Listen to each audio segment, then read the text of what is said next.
Hey guys, it's Brian over here, and today we're talking about the 2024 Toyota Land Cruiser.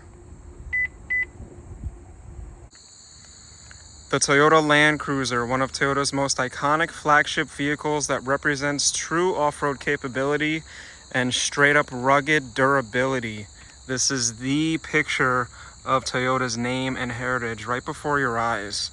So the Land Cruiser, it started out in 1951 as a military vehicle for the police in Japan called the Toyota BJ. And this was originally inspired in design from the World War II Jeeps that America used, but you can see here that it definitely doesn't look like a Jeep anymore.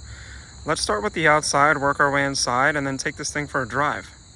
So with the Land Cruiser, there are really two main designs that you'll see. We have the higher trim here, but there's also the 1958, which will come with the round headlights.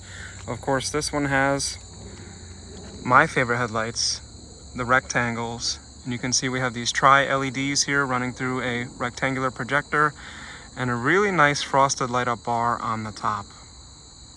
Gives it that mean, trucky, boxy, bricky, durable face. And I can't help but talk about my absolute favorite feature on this truck. I'm just going to start right away. These Rigid Industries fog lights have a button inside that changes colors to let you know what color fog lights you've selected depending on the adventure that you're going on. Really cool. And of course, this vehicle is very exciting for me because I do enjoy going out into the forest from time to time in my 2021 Tacoma. And this is the pure example of the spirit that I have when I'm out there. So the face, the front end, besides the headlights, it definitely has a very safari-esque look. That's what I call it. And before we wrap up the front, I just want to show you that safari look, to me, is what I call it. Definitely pokes out over here with this kind of hump in the back. I believe this may have been inspired by the Bronco and the Range Rover a little bit. This is obviously what it's competing with. It has a very exotic safari look all around. But in the front,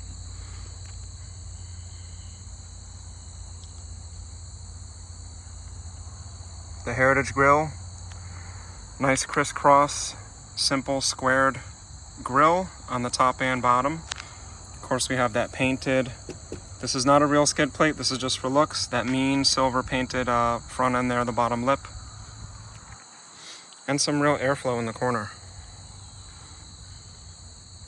which is nice. I also like how Toyota went with a non-painted surface here, no matter what color you get. So it's gonna really take the brush and the little shrubs and stuff that you might be running over. Of course, make sure you respect the land, do your research, make sure you're not destroying land when you just wander around in the forest. Very nice to see that. Let's hop underneath real quick. This is a totally freestyle video, guys. I didn't do a ton of preparation. I really wanted it to be pure. We have a small 1/8 inch steel skid plate right there.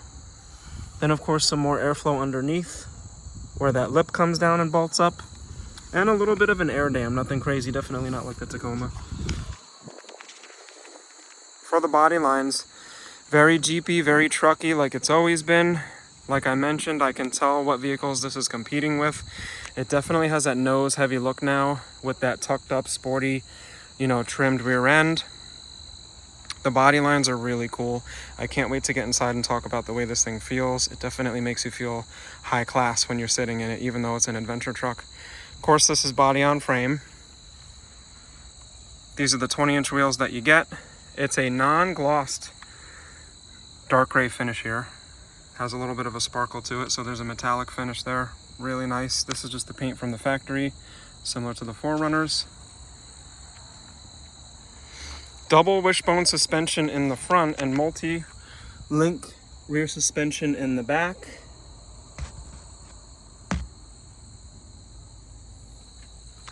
Let's take a peek at the back real quick. Here's that multi-link rear suspension.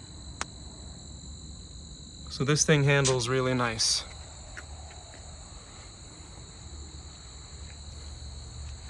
The running boards are actually really nice. These squares here, they're really grippy. They're a lot more grippy than I thought they would be.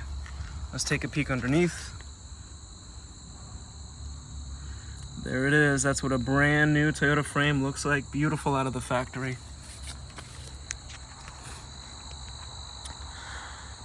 I gotta admit, I'm quite a bit of a fan. These mirrors are nice and big. They really have that adventure look to them. I like how they're very vertical, so you can really see a lot. Then maybe they could have protruded a little bit more, but I don't know. I think they're just kind of going for the looks here with this. Of course, we have that big side marker over here. That's going to be with your turn signal. And some very nice looking gloss painted door handles, which really go well with the gloss black finish on the mirrors. There's a little smidgen of gloss black here that kind of breaks up the body lines. And if you play with the theme, it goes all the way down to the back as well. Right over here in gloss.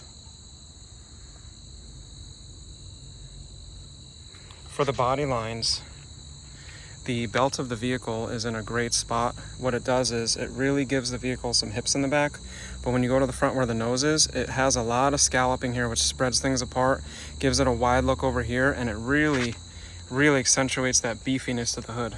Look as we go by it. And I like how Toyota has this way of designing their body lines without looking like they're trying too hard. But these are real humps, not the illusions like you get in the Tundra. Let's work our way to the back.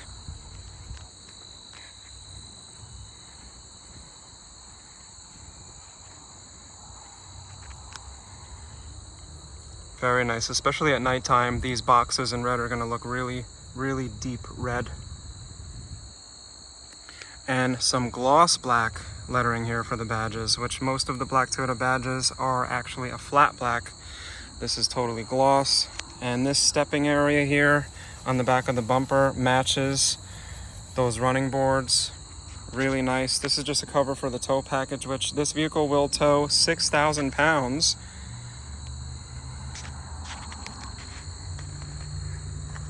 Can't help but show you this. We're bringing it back. So the Highlander used to have this, went away.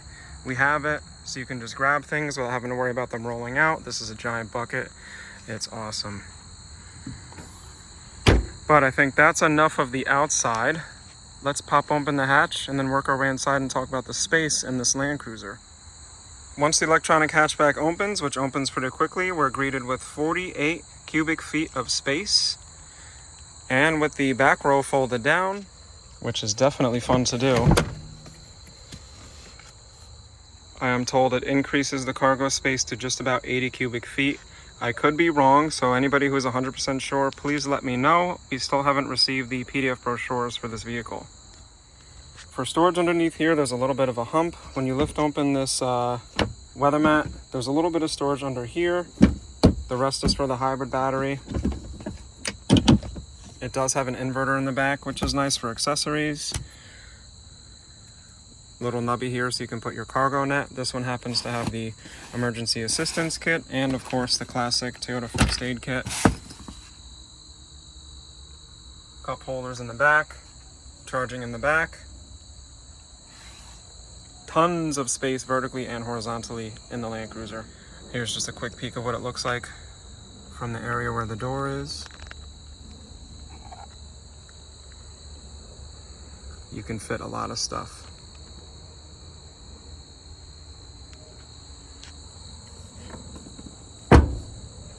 Takes a little bit of muscle to get that bottom part done, and then this lever just reclines you. But speaking of the back seats, let's jump in and talk about what it looks like and feels like in the back of this Land Cruiser. So here's what it looks like getting in as a rear occupant to the Land Cruiser. Check it out.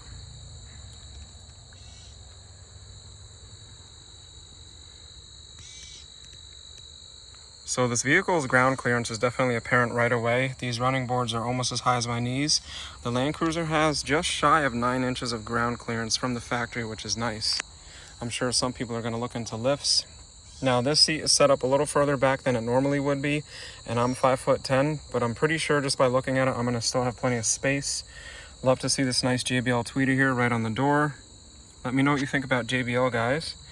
And the non-glossed silver here, so it's almost like a sandblasted steel look. I like how they did this instead of the black because it breaks up that flat black really nicely. We have a slightly soft material here. So not the hard material. A little bit more cush here. And over here, a little bit more cush like this. Not supreme, but soft. Just a little layer. A little bit of hard plastic down here like we expect. And a little more storage than you would get in a Camry. And an interesting texture here to this plastic. Kind of breaks it up. Of course, we have that leather look-alike material or, pattern here. But this is almost like a sparkly looking design that doesn't actually sparkle. Interesting. And if you look at the seats at the right angle, you can see these hexagons. It's kind of like a beehive. Plays with your eyes. Looks really nice, and these perforations are going to really help you stay cool. And believe it or not, perforations absorb road noise. That's something I learned recently. Let's hop in. Yeah, so we're up high. Here we are. I think it's a beautiful interior. I like how the roof is done in a really, really dark gray that looks black.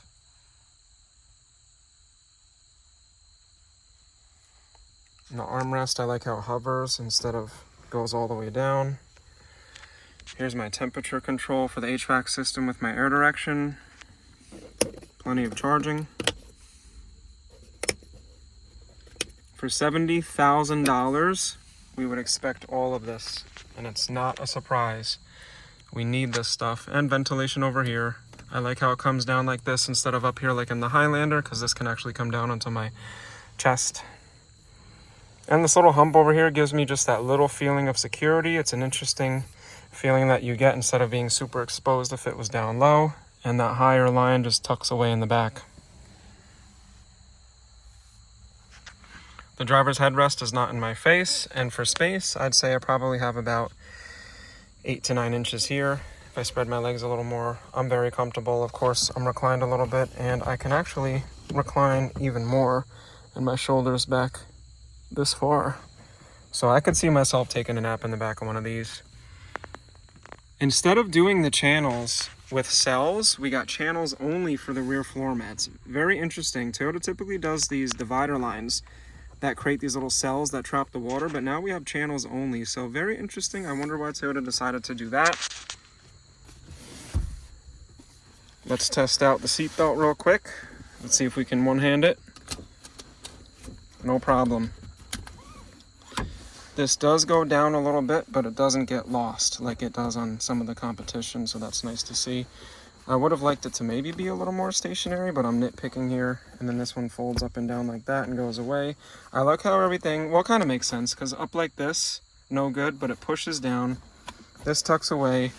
This tucks away. So if I wanted to lay down and use my sweater as a pillow, it would work, and these wouldn't be digging into me, which is nice.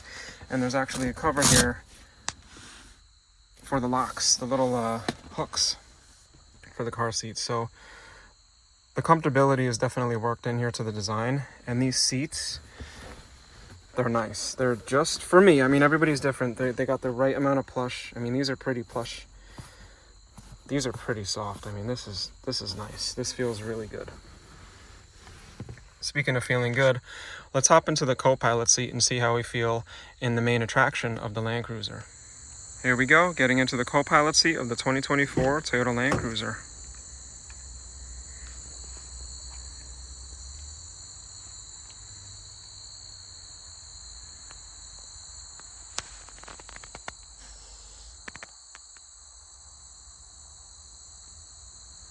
Love that steering wheel with the Toyota spelled out just like on the grill. Can't wait to get in here. When you're standing next to this, these seats look high. It's a really cool vibe. You're sitting up high. You feel like you're above everybody, even though this isn't a super lifted truck. Puddle lights over here so we can see where we step. Oh, real quick, back to the back, rewind, check it out. I love that we have them in the back doors as well. Nothing big, but definitely nice that everybody gets it.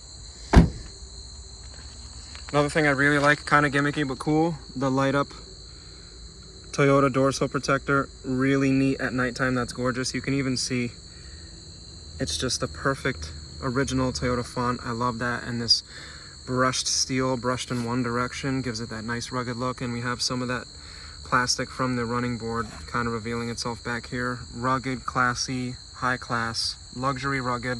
It's a great combo. That's what the Land Cruiser does. For the material, no more plush than the rear. So I actually expected a little bit more here, I will admit.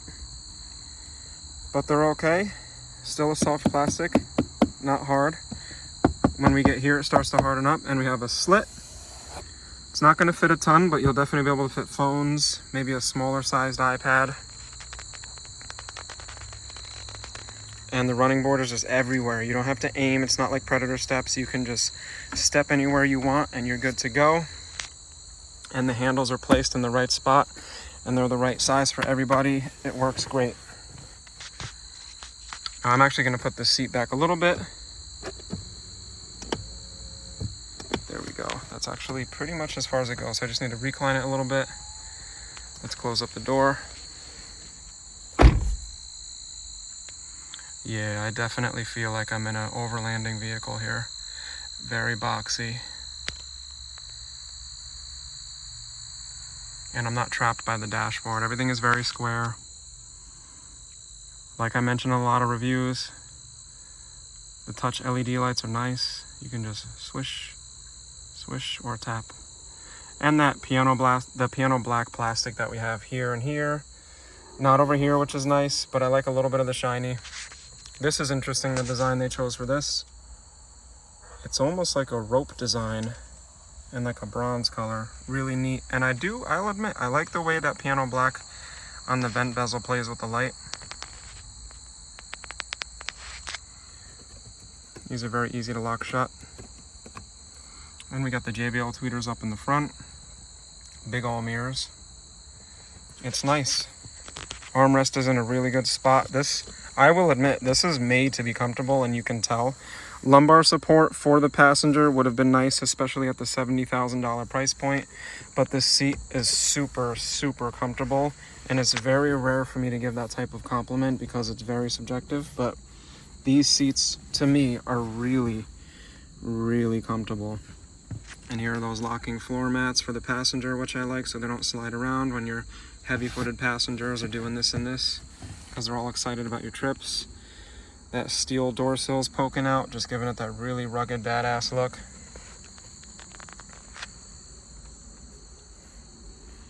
This is as plush as the door should be. This is very spongy, very nice.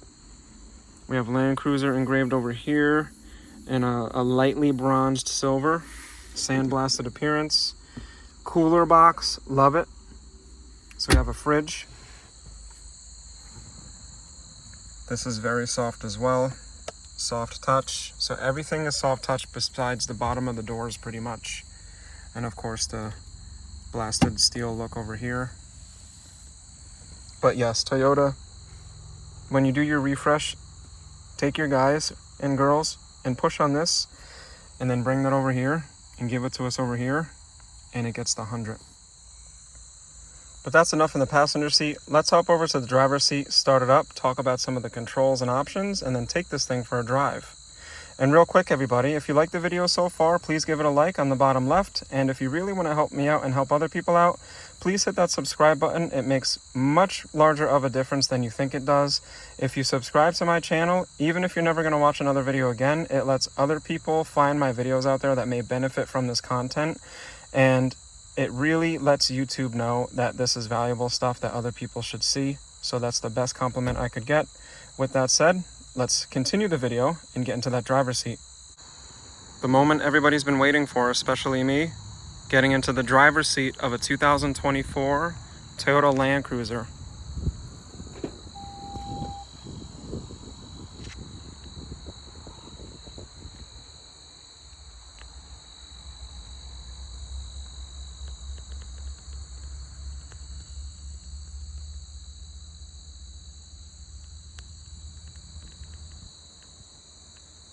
I'll have to say it again, these are some of the most comfortable Toyota seats I've been in.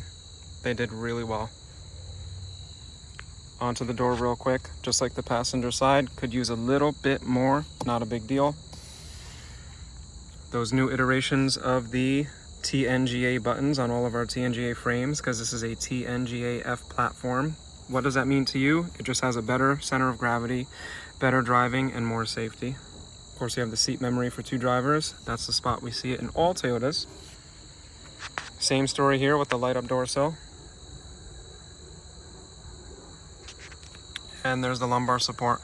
Now I'm picking on it a little bit here. We should have had the 4-way lumbar support for 70 grand. We only have the 2-way. So, you know, if I need it to go up a little bit, I can't do that. Toyota, let's get that in there. People are paying 70 grand. Let's add that in. It's not a big deal. Let's hop in.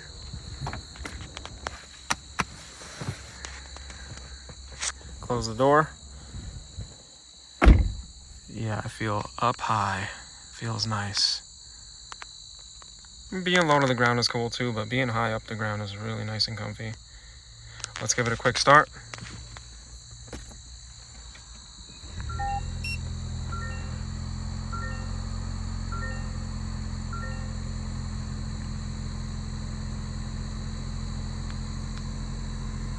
Very modern look to the steering wheel here. We have our controls. Now remember, if you're new to the channel, all of my models will typically have a tutorial video linked down in the description as well, where we dive deeper into the buttons. But I'll just touch a couple things. We have the MID operation, the beautiful 12.3 speedometer, which I have a whole separate tutorial video on. Here's our driver monitor camera for when it thinks we're falling asleep or having a medical emergency. The new software system for Toyota that they rolled in, I also have a separate tutorial video. I like to break things up, that way you can kind of get what you want and you don't have to watch the whole thing. A separate locker for the center and rear differentials, great for different scenarios. And a lever for the 4x4. This is a hard plastic. A rubberized finish would have been cool, but I'm nitpicking. Still feels neat. Feels a little bit better than the Tacoma one does, because that one, it's just a micro click to get it into 4x4. There's the cool box. Listen to this, guys. Nice. And of course the standard wireless charging. And with the weather package, we get the heated seats, chilled seats, different LED colors, great. Heated steering wheel over here, dual zone standard with the 2 different temperatures. I like how it's all levers and buttons. It's not integrated into the screen. Let me know what you think. Do you prefer it's just in the screen with a screen dash like some of the more modern cars, or do you like a little bit of old school? And speaking of old school, we still have an old school shifter, nice overhand grip. Super smooth, super buttery with the manual. Speaking of the shifter, before we drive, I just want to pop the hood on this Land Cruiser real quick and talk about the power plant. Then we'll hop back in and we'll take this thing down the road. Here's the power plant that powers the Land Cruiser. It's the iForce Max 4-cylinder. It's a T24A FTS 2.4 liter 4-cylinder, offering 326 horsepower with 465 foot-pounds of torque, 20 to 22 miles per gallon, 6,000 pound tow capacity, made it to an 8-speed automatic transmission that shifts very nicely, which we'll talk about during the drive. A lot of wires going on here, a lot of harnesses, a lot of stuff. But the brake fluid is still easy to check. Fuses are easy to get to. I can add some washer fluid. It's a cinch. And my coolant for the engine and the hybrid system are easy to see the level on. Hoses are still generally easy to see and get to. You know, down the line if things start to get a little dry rotted and need replacement, that's not so bad. Some of my engine sensors are sitting right where they should be. What's interesting about a hybrid is you don't have a dry belt system, alternator, or starter. So 3 of those things that typically are like those wear and tear annoying items on gas models don't exist. Here's our 4 coil packs, air intake filter. I have a crash course video for hybrids. Check that link down below where we kind of break down how the hybrid system works. But to make it simple for you, this is going to keep the engine off at your lower speeds and be powered by the battery. And then it's going to pretty much put the engine on at the higher speeds. Now, since this is a heavy, more rugged 4x4, it may keep the engine on a little bit more than your eco cars like the Camry and the Corolla and the RAV. But you're getting the power, which is really why the hybrid is in this thing. Because 20 to 22 miles per gallon isn't a ton. It's that power. You have the 465 foot-pounds of torque. That's going to be great for crawling. So, keeping it simple. iForce Max power plant drives very nice, which we'll talk about. Let's close the hood. Oh, and one thing, I'm picking on Toyota again a little bit. 70 grand, give me some struts. I will admit, when I popped this little lever and went like this, it came back down on me For the first time in my career, I expected the struts and didn't get them. Just throw the struts in. What do you think about that, guys? Now let's drive it. So before we drive it, real quick, I talked about that shifter. I like how it has that piano black on it, which is nice. We talked about the cool box. We talked about the levers and buttons for the HVAC system. I did let you know we have a separate video for this and a separate video for that. Just to show you real quick, the arrows on the steering wheel will go through some different menus here. There's an MID in each of the gauges, which you can change what it shows, which is really cool. And it has Toyota Safety Sense 3.0 with the driver monitor camera and a couple other things. This one came from the factory with the dash cam. I think dash cams are a must, just in case. And it has the digital rear view mirror. Check out who's looking at us. Old school, with garage door links. And of course, you can't go without some vitamin D on your Earth adventures. When we go into 4 low, we can access the mode select for multi-terrain select and the crawl control. The crawl control is an off-road cruise control that's slow speed, and the multi-terrain select will operate different terrains that you're on. So check out the tutorial for that, but the system will default into drive mode. So when I use this, it's gonna change it from sport mode to normal, back to eco. Let me get some focus, there we go. So that'll change the driving dynamic. You can do that while moving. I'm gonna leave it in sport. Let's take it down the road. Now before we get up to speed, here's our camera, which has some options.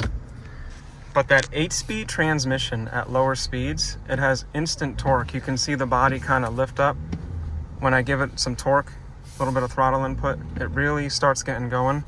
That's important for when you're off-roading, when you just need maximum torque and you don't want to be waiting for it. All right, let's give it some juice.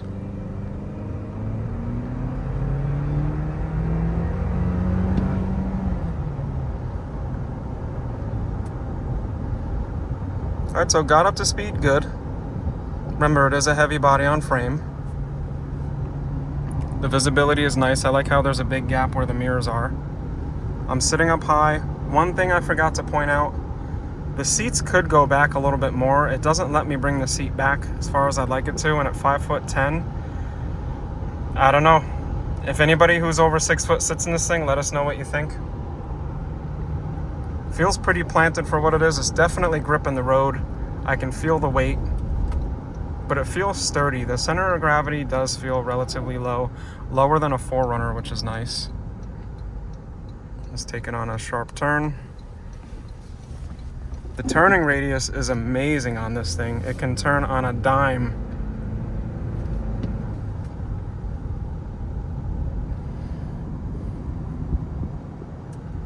It's definitely inspiring to go off the road onto some trails on the beach, hiking to those hard to get boating trails, the swimming holes deep in the mountains. It feels cool. You're sitting high up and you can hear that turbo spool up.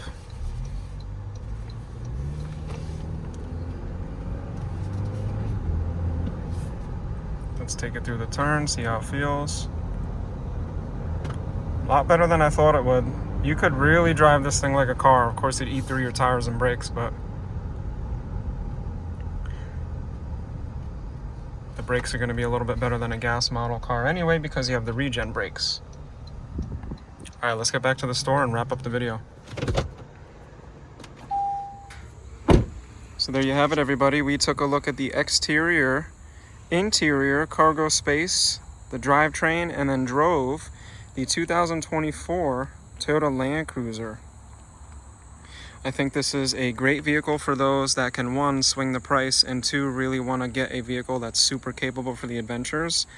And I think it's going to be a great addition, again, to the market that is kind of like that rugged luxury. I don't know, it's tough to coin what I'm trying to say. It's kind of like that rugged luxury. The seats are super, super comfortable. So let me know what you thought of the video, guys. If there's anything that I missed, please let me know down below, because you know you can always find me in the comments. And as always, a super great big shout out to my subscribers, my supporters. You guys are the best. I love seeing you guys in the comments. I'll see you down there and in the next video. This is Brian signing out. Peace.